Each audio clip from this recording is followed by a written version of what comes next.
here at the AT Overland booth, we got some really cool information that I have never heard talked about before when we're talking about top campers and how to make sure to balance them and optimize them. And I can't wait to jump into this video with you guys.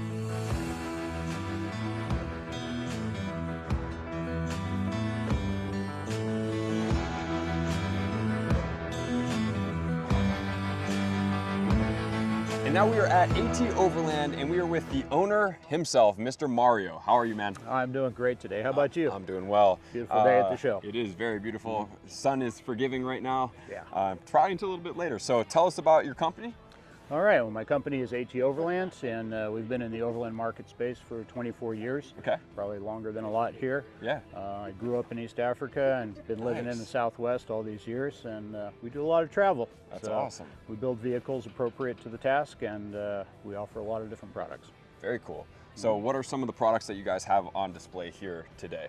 Well, we have three of our core products here. Okay. In the background, we have our Terra XLF, which is our flagship camper. Okay. Fully self-contained, designed for full-time living. Awesome. We also have our very popular Atlas topper, which is an aluminum and composite-based topper. Okay. Here it's on a beautifully loved 1986 Ford F-250. Yeah, It's beautiful. Original owner in the family. And then behind you, we have our Terra topper, and this was an offshoot of the technology for the flagship product that's designed to go on a truck bed. Okay. Very lightweight composite material. Very cool. Yeah. That's awesome. So of all the products that you have here, obviously you have more products in this, or are these the main ones? These are the ones that fit in the booth. Okay. Fair enough. There you go. So how many products do you guys have? Well, we also make a topper called a Habitat. That was our first topper product that opens rearward and gives a built-in awning. So basically it becomes a 15.5-foot long tent. So if you put it on like a 5-foot truck, which has very small cargo space, you end up tripling the living space on the interior. Oh, wow. And then we make another camper. It's called a Summit, which is a sort of a wedge camper. There's a lot of wedge campers in the market space. But it's a little bit longer than most and uses our same aluminum and composite technology for the construction. That's cool. And so why do you choose that type of composite as opposed to other materials? It gives strength to the product, and it also provides insulation at the same time. Okay.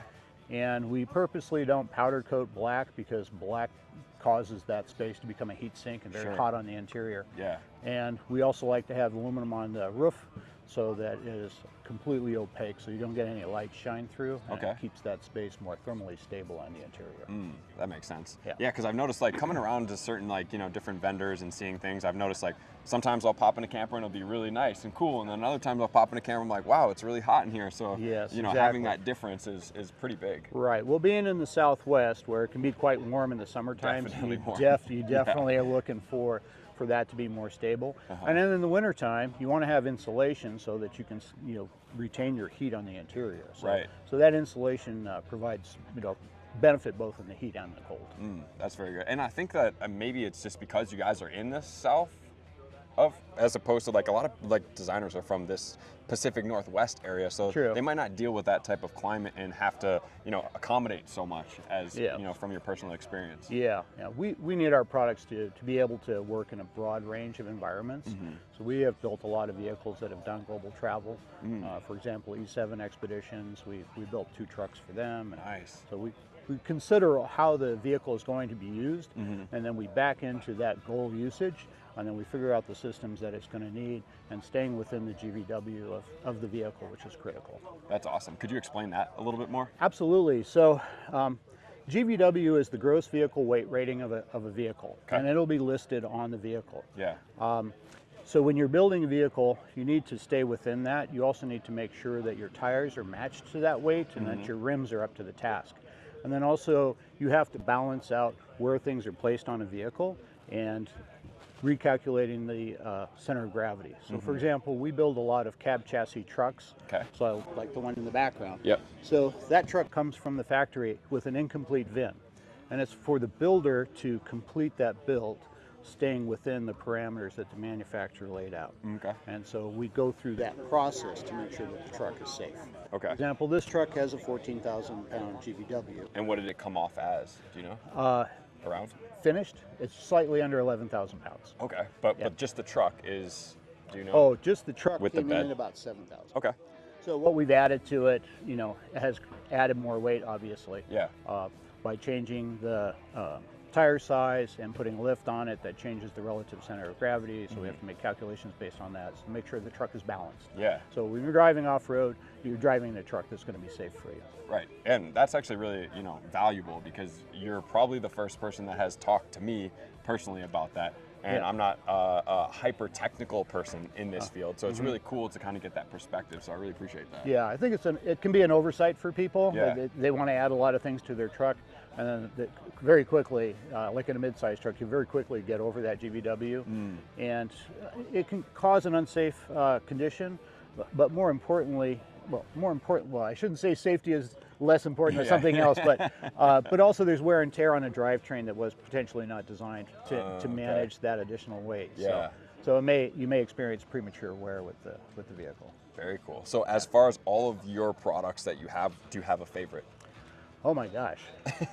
That's a loaded question right in there. Yeah, because they're all your babies. They all are all my babies. I really like the Habitat because it was the first product that we designed in the topper market. Yeah. And it's unique. There is nothing else like it, and it's just the fact that it just opens up that space so much. You can have a nice, tidy, small truck. Let's say like a Tacoma with a 5-foot bed, super nimble, right? Yeah. The thing doesn't weigh very much. It's like 360 pounds. Wow. So you have a camper, and you have all this space on the interior. Yeah. So it's one of my faves for sure. Yeah. But my daily driver is that truck. Okay. And, so that's yours? Yeah, that's my my apartment on wheels. Nice. So it allows me to be on the road for many weeks at a time. Very cool. Where is the coolest place that you've kind of taken your vehicle that you would say? Oh my. I don't know, there's some hidden spots in the Southwest that I won't reveal that are really nice, but my advice is break out some map books, maybe pour yourself a bourbon and start looking. Is that how you do it? Yeah. All right, absolutely. That is professional recommendations from Mario. So where can they find your products? You can find our products on our website at atoverland.com. Okay. We're also on social with AT Overland on Instagram and Facebook. And here in Oregon, we have our dealer, Oregon Adventure Trucks, based in Bend. Oh, perfect. Yeah. That's amazing. Yeah. All right, guys, that's AT Overland. Make sure to check them out.